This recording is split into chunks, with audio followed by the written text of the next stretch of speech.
In December 1943, the Imperial Japanese Army's Second Bureau produced an intelligence estimate that would later be seen as one of the most disastrous miscalculations of the entire Pacific War. Their analysts confidently concluded that by the end of the month, the United States Navy would field about 13,070 officers and roughly 296,000 enlisted sailors. These numbers were built on detailed pre-war studies of American industrial capacity, recruitment patterns, and training systems. Japanese intelligence had indeed tracked ship construction with impressive precision. They knew how many carriers were on the slipways, how many destroyers were nearing completion, and how many submarines were entering the fleet. But they overlooked something far more decisive. They had no accurate understanding of how many people the U.S. Navy was actually putting to sea. The real American numbers were staggering.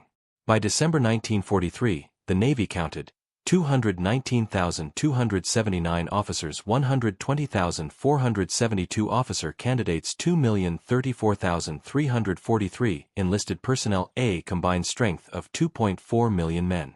Japan had estimated 309,000 total. The true ratio was 7.6 to 1, a catastrophic analytical failure. This meant that every Japanese strategic calculation, from logistics to replacement rates to offensive endurance, rested on a completely false foundation. Their planners believed they were fighting a navy with roughly double their manpower. In reality, they were facing a force more than 7 times larger.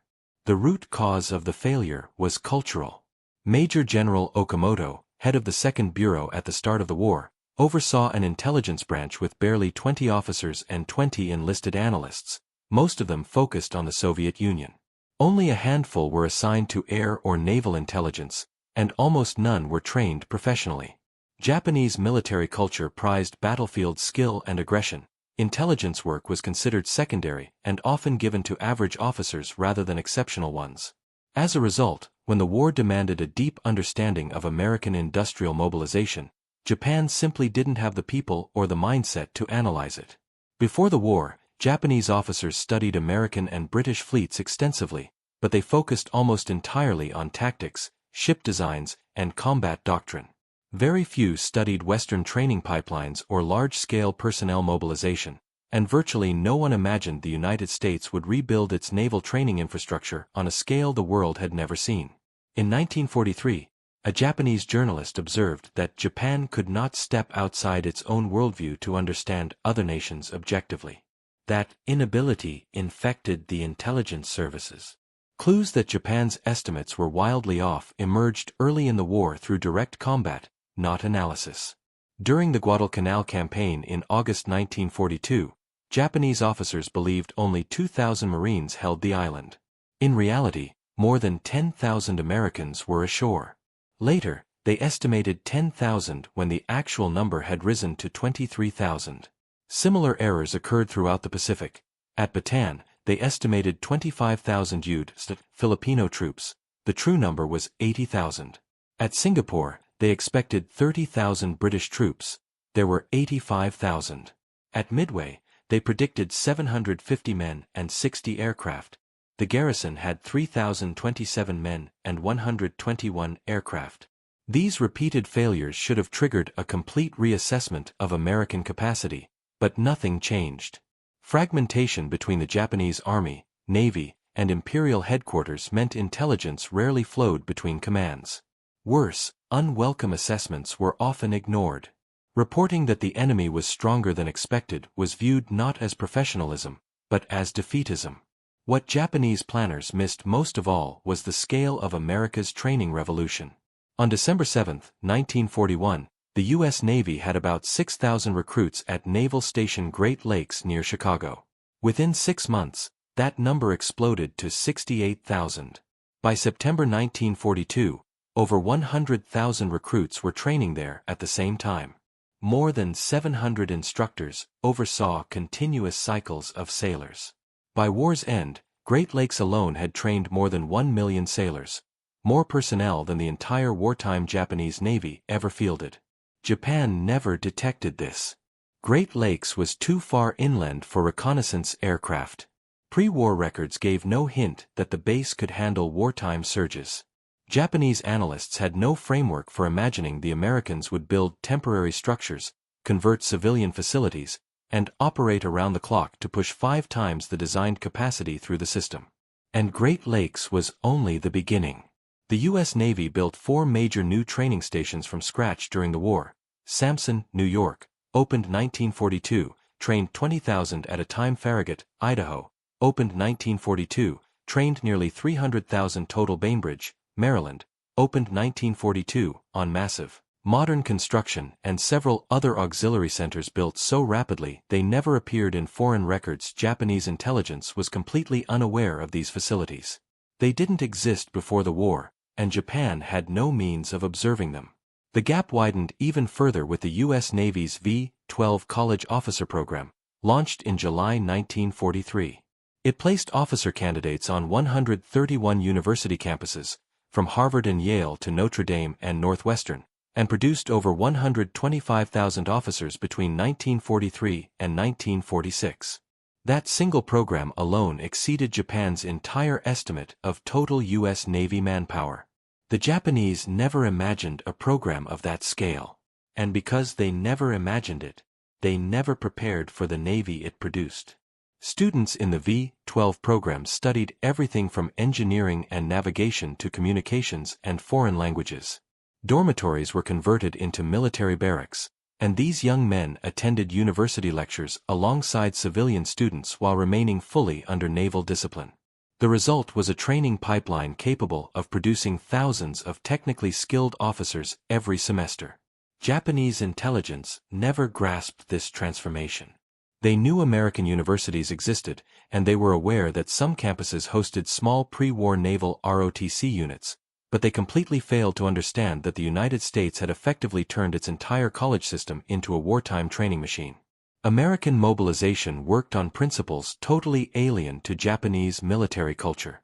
Japan had spent decades building a navy where professionalism and precision were everything. Officers trained for years at the Naval Academy. Technical specialists followed long, demanding curricula. Crews drilled relentlessly. The force was elite and extraordinarily capable, but it was small. When ships went down or pilots were killed, the losses couldn't be replaced quickly. Japanese naval doctrine assumed wars would be won by the quality of the force that existed at the outset. The United States took the opposite path.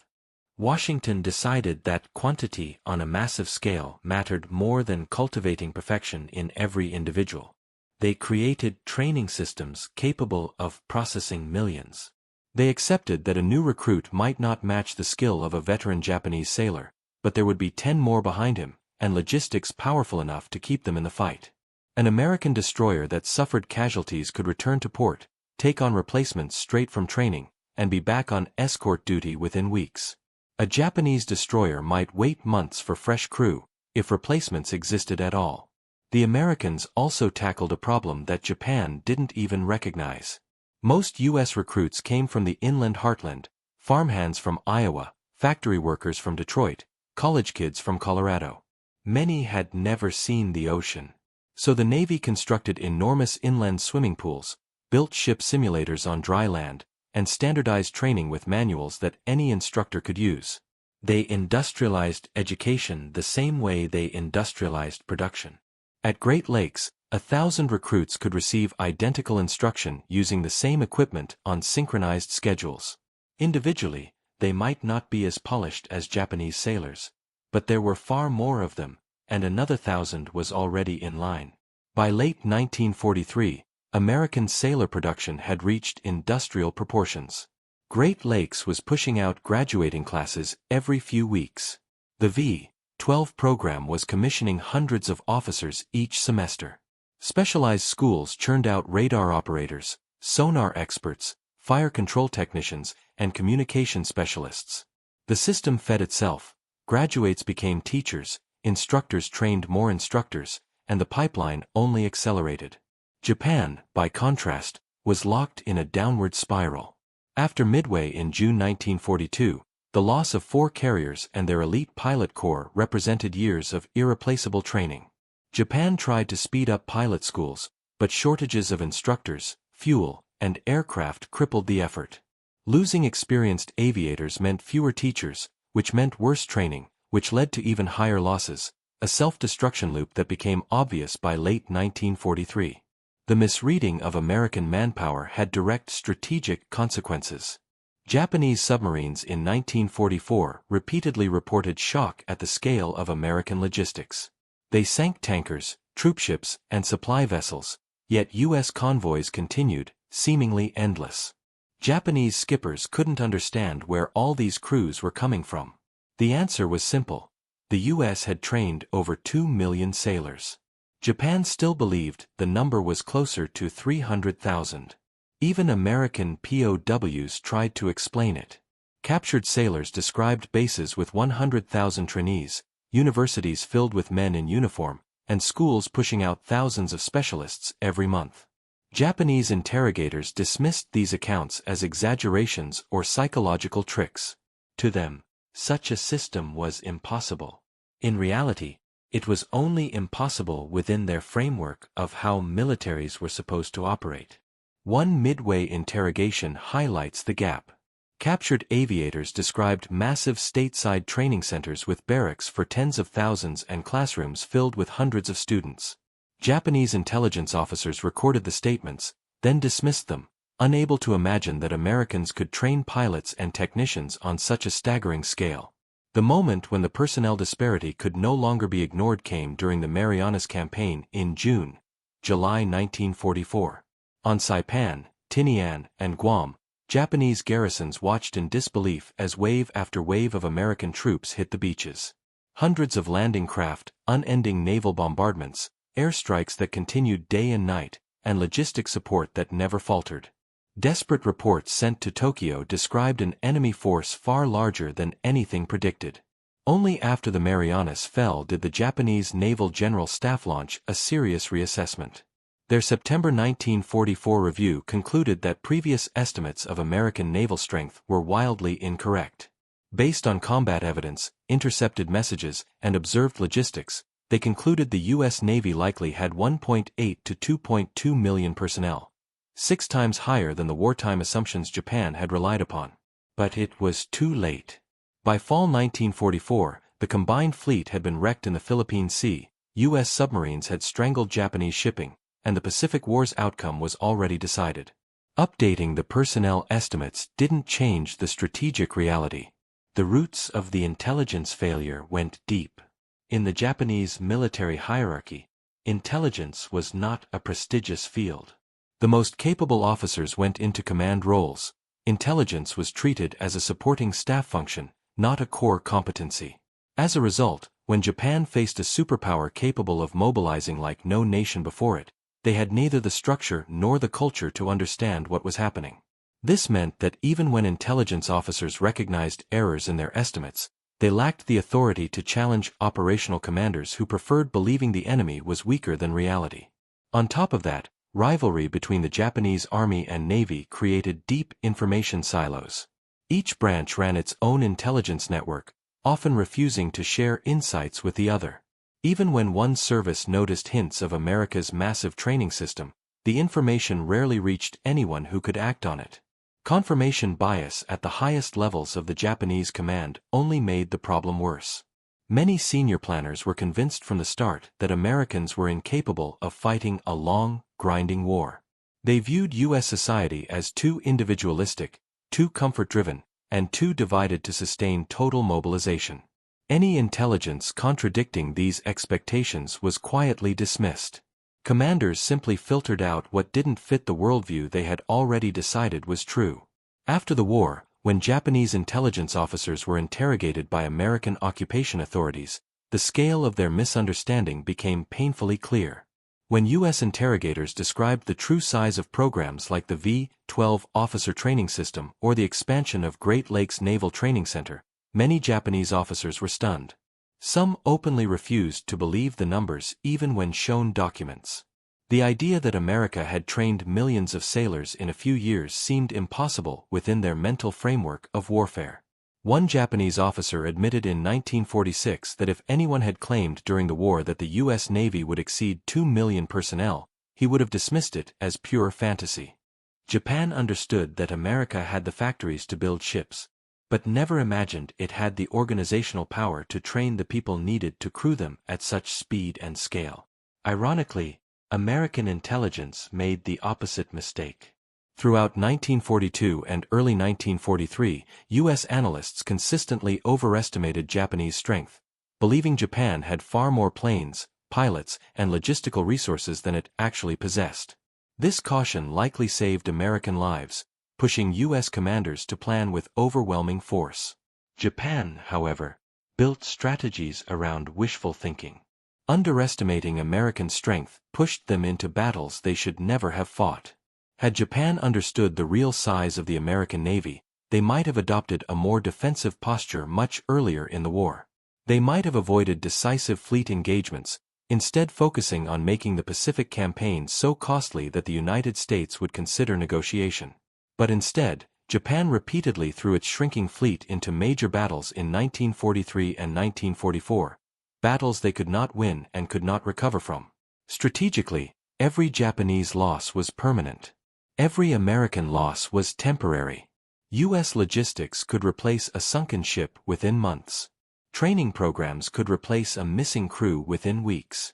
Japan's system, built around elite perfection rather than mass replacement, simply couldn't keep up. The miscalculation also affected Japan's preparations for homeland defense. If Japanese planners had realized the true scale of American naval manpower, they might have fortified the home islands earlier, dispersed their critical factories, or invested more heavily in asymmetric defenses. By 1945, the consequences of this failure were visible everywhere. American task forces dominated the Pacific, operating around the clock with limitless crews and replacement ships. Japan, meanwhile, had a fleet that was shrinking not just because of combat losses, but because they lacked the trained personnel to keep surviving vessels operational. The story of Japan's 7-1 misreading of American naval manpower is ultimately a cautionary tale about institutional blind spots and cultural rigidity. Japan's intelligence system entered the war already undervalued and underpowered. Analysts collected data that contradicted official estimates, but lacked the authority to challenge senior commanders who refused to alter their assumptions. The Japanese Navy accurately tracked American shipbuilding, but utterly failed to comprehend the human side of U.S. mobilization. Captured wartime documents show Japanese analysts struggling with fragments of truth, prisoner reports describing enormous training centers, reconnaissance sightings of huge bases, and battlefield encounters with American forces that seemed far larger than expected. All of these clues existed, but no one was willing or able to assemble them into a revised strategic picture. To admit the truth would have meant acknowledging that Japan's entire war plan rested on deeply flawed assumptions. And within the rigid hierarchy of the Japanese military, such an admission was all but impossible until defeat made it undeniable. This intelligence failure is more than a historical footnote, it's a lesson that still matters today. Strategic blindness doesn't come from lack of data. It comes from refusing to see what the data is trying to tell you. Join our mission to uncover forgotten battles. Like, subscribe, and share to keep history alive.